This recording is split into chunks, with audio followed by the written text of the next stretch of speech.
அள்ளிமா, அள்ளி. பூரணி, நல்லா பாத்துக்கட்டி. வர வழியில தொணன்னு கேட்டுட்டே வந்தல்ல உன் அண்ணி எப்படி இருப்பான்னு. இப்ப நல்லா பாத்துக்க. என் தம்பிக்கு ஏத்த ஜோடிதான். வாங்க அண்ணி, நல்லா இருக்கீங்களா? எம்மாடி, அவதான் உன்னைய அண்ணின்னு கூப்பிடுதா, நீ மைனின்னு கூப்பிட்டுக்க. சரி அம்மாச்சி. மைனி, நல்லா இருக்கியலா? நல்லா இருக்கேன்.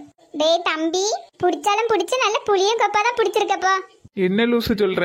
ஆமா, நீதான் ஒல்லி குச்சி மாதிரி இருக்க. ஆனா உனக்கு ஏத்த ஜோடிதான். ஐயோ அண்ணி, நீங்க எதுவும் தப்பா நினைச்சுக்கிடாதீங்க. நீங்க நல்லா கொழுன்னு குஷ்பு மாதிரி தான் இருக்கீங்க. போதும் ஏட்டி, இந்த பூவை எடுத்து அண்ணிக்காரி தலையில வச்சு விடு. அண்ணி திரும்புங்க. ஆமா, அம்மாச்சி சொன்ன மாதிரி தான் இருக்கு. அம்மாச்சி என்ன சொன்னாங்க மைனி? எப்பவும் ஒரு கொண்டை போட்டு தலை நிறைய மல்லிப்பூ இருக்குன்னு சொன்னாங்க. அதே மாதிரிதான் இருக்கு. நான் ஒரு நாளுமே பூ இல்லாம இருந்ததே இல்லை மைனி. அப்படியா? அப்போ உங்களுக்கு பூ வாங்குறதுக்கே என் தம்பி வேலைக்கு போன போலயே. இதெல்லாம் ஒரு நல்ல நாள் பார்த்து பூ வச்சு பொண்ணு பார்த்து பட்டு கட்டி கல்யாணத்தை பண்ணிருக்கலாம். இப்ப எதுக்கு அதை பேசிக்கிட்டு? அததான் எல்லாம் முடிஞ்சு போச்சே. ஆமா.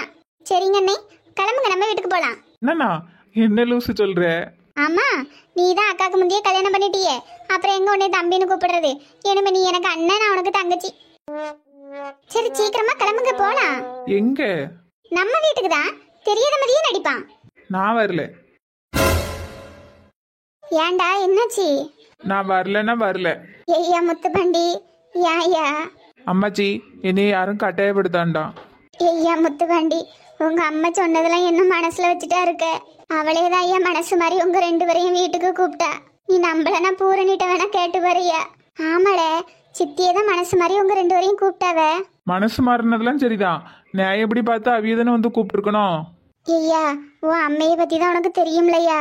அவ பிடிவாதத்தை தெரிஞ்சோ நீ இப்படி பேசுத பத்தியா? அதே ரத்தம் தானே அம்மாச்சி என் உடம்புலயும் ஓடுது. அப்ப எனக்கு பிடிவாதம் இருக்காதா? மாமா, அதான் அம்மாச்சி இவ்வளவு தூரம் சொல்றாங்கல்ல மாமா, நம்ம போலாம்.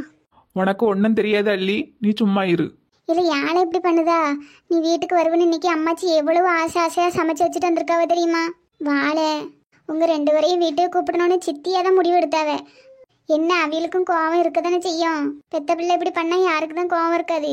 நீங்க ரெண்டு பேரும் வீட்டுல வந்து இருந்தா நீங்க சந்தோஷமா இருக்கிறத பார்த்து அங்கே மனசு மாறும்ல. ஆமா மாமா, மைனி சொல்றதும் கரெக்டு தான். ஒருவேளை நம்மளை பார்க்க அவிய மனசு மாறலாம். வாயா? சரி, நான் வாரேன். ஆனா ஒண்ணு, அங்க வந்து அள்ளியை ஏதாவது காயப்படுத்துற மாதிரி ஏதாவது பேசினாலோ ஏதாவது செஞ்சாலோ அப்புறம் நான் அங்க இருக்க மாட்டேன்.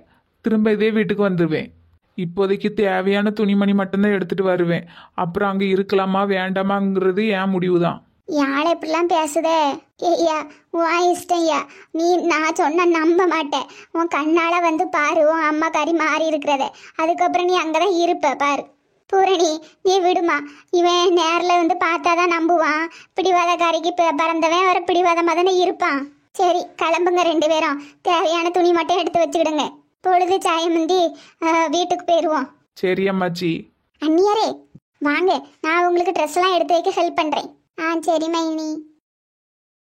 ஐயா, நீ பூரணியை நினைச்சு தானே பயப்படுதா? பூரணி முந்தி மாதிரி இல்லையா? அவ யாரையும் பழி வாங்குற குணத்துல இல்ல. அவ இப்ப ரொம்ப நல்ல பிள்ளையா தான் இருக்கா. சரி அம்மாச்சி, நான் யாருக்காகவும் எதுக்காகவும் பயப்படல. அள்ளி மனசு கஷ்டப்படுற மாதிரி ஏதாவது ஒன்று நடந்தாலோ யாராவது ஒன்று பேசினாலோ நாங்கள் இருக்க மாட்டேன், அவ்வளவுதான். இதுக்கு மேலே சொல்றதுக்கு ஒன்றும் இல்லை அம்மாச்சி, என்னையும் மன்னிச்சிரு. ஏட்டி சந்திரு, வாங்கக்கா. ஏட்டி, ஆரத்திலாம் கரைச்சாச்சு போலைய? ஆமாக்கா, வீட்டுல இருந்து கிளம்பிட்டாவலாம். அதான் இப்பவுமே கரைச்சி வச்சுட்டேன். ஏட்டி பஞ்சு, நான் சொன்ன பண்ணி நம்பள பத்தியா? இப்பயாவது நம்பு. ஆமா, நீங்க கூட போய் தான் சொல்லுதீன்னு நினைச்சேன். இங்க வந்து பார்த்தா உண்மையாதான் இருக்கு. எம்மாடி, நடந்ததெல்லாம் நடந்து போச்சு.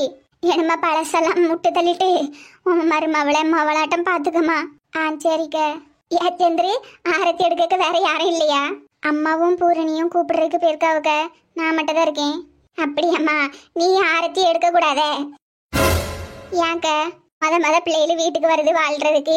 அப்போ நீ உன் புரியும் கூட இருந்தா கூட பரவாயில்ல. ஆனா உன் புருஷனை வாங்க கூட இல்லையே, அப்புறம் நீ எதுக்கு ஆரத்தி எடுக்கணும்? அம்மா, என்ன வாய் தானே தெரியல, நாக்கில் அப்படி கொடுக்கு வச்சிருப்பியலோ, கொடுக்குன்னு கொட்டுறதுக்கு.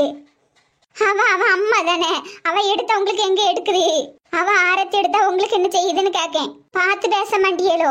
இப்படிதான் அடுத்தவிய மனச நோவடிக்காத மாதிரியே பேசுவியலோ?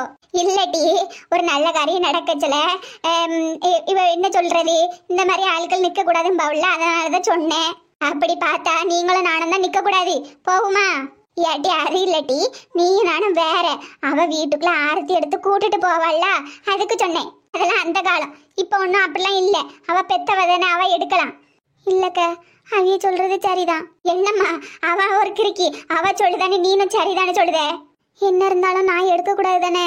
அவிய வரும்போது நான் உள்ள போயிடுறேங்க. பூரணியே எடுக்க சொல்லுங்க. இம்மா உன் மகன் வரும்போது நீ வாசல்ல இல்லைனா அவன் என்ன நினைப்பான்? இல்லக்க, அவன் புரிஞ்சுக்கிடுவான். நான் உள்ள போயிடுறேங்க. பூரணியே எடுக்க சொல்லுங்க. இப்ப சந்தோஷமா? யாரு குடிய கெடுக்கலானே இருப்பியலோ? உங்க நாக்கு இருக்க நாக்கு துண்டா வெட்டி போட்டானோ தனியா கால் முழிச்சு ஓடிரும் போல. சை, என்ன மனுஷிதானே தெரியல. ஏட்டி ஊர் உலகத்துல நடக்காததானே சொன்னேன். கலர் கலரா சேலை கட்டிக்கிட்டு பொட்டு வச்சுக்கிட்டு பூ வச்சுக்கிட்டு மினிக்கிட்டு தெரிஞ்சா புருஷன் இல்லைன்னு ஆயிருமா? அதெல்லாம் அவரவர் விருப்பம். அதெல்லாம் நீங்க தலையிடக்கூடாது. நீ என்ன கலர் கலரா சேலை கட்டுத? நான் பாரு, நான் தான் அந்த காலத்துக்கு ஏத்த மாதிரி கருத்த சேலை கட்டிக்கிட்டு அலையதேன். அப்புறம் என்னத்துக்கு கழுத்துல 1.5 பவுன்ல தொங்குது? அது என் புருஷன் நினைவா வச்சிருக்கேன் டி. ஏ அம்மா, உங்களை மாதிரி ஆட்களெல்லாம் திருத்த முடியாது. நான் வந்துட்டேன்னு சொல்லுங்க. திரும்ப வந்துட்டேன்னு சொல்லுங்க. பூஞ்சோலை புஷ்பவனம். என்னை யாரெல்லாம் மிஸ் பண்ணீங்க? நான் முன்ன மாதிரியெல்லாம் இல்ல. ரொம்ப திருந்துட்டேன். என் மனசுல பழி வாங்குற எண்ணமே இல்ல. ஊருக்கு போகும்போது சொல்லாம கொள்ளாம ஓடிட்டேன். இப்ப நான் எல்லார்கிட்டயும் மன்னிப்பு கேட்கலான்னு வந்திருக்கேன். அது மட்டும் இல்ல, என் முருகேசனை பத்தி ஒரு குழு கிடைச்சிருக்கு. அந்த குழுவை வச்சு கண்டிப்பா இந்த வாட்டி நான் முருகேசரை கண்டுபிடிச்சிருவேன். கண்டுபிடிச்சிட்டு தான் இந்த ஊரை விட்டு போகணும். அதுக்கப்புறம் சீனுகிட்ட என் மனசுல இருக்கதெல்லாம் சொல்லணும். முத வேலையா சீனுவை தான் மீட் பண்ணணும். என்னாச்சு இந்த ஊருக்கு? எப்பவும் 4 பேர் மரத்துக்கடியில உட்காந்து பேசுவாங்களே, இன்னைக்கு ஒருத்தரையும் காணுமே. நெட்டு ஸ்ரங்கா இழுவே இந்த 3 பேரை கூட காணுமே. நம்மள வரவேற்கிறதுக்கு யாருமே இல்லையே. எல்லாரும் எங்க போனாங்க? அடட, இது யாரு?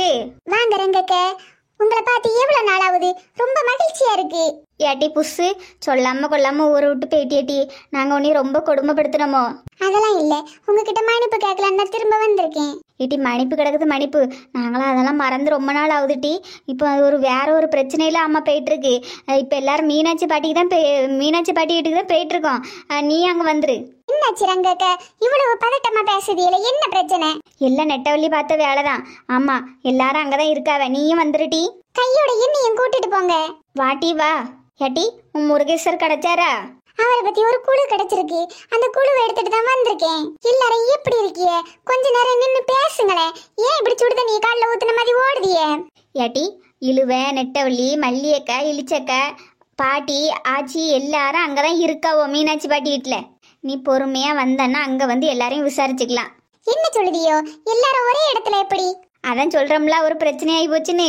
அட கடவுளே, இந்த நெட்டவள்ளி என்ன பண்ணிச்சு? நீயே அங்க வந்து பாருட்டி, உனக்கு தெரியும். என்னடா இது, வந்ததும் வராதமா ஒரு பிரச்சனை எங்காவோ? என்ன பிரச்சனைன்னு தெரியலையே. என்ன பிரச்சனையா இருந்தாலும் சரி பரவாயில்ல, நெட்டவள்ளி அந்த பிரச்சனையில இருந்து நம்ம காப்பாத்தணும். என்னதான் ஒரு காலத்துல அவளை நம்ம பழி வாங்கியிருந்தாலும் இப்ப நான் மனசு திருந்தி வந்திருக்கேன். அவளை எப்படியாவது காப்பாத்தி நம்ம தோழியை ஏத்துக்கிடணும்.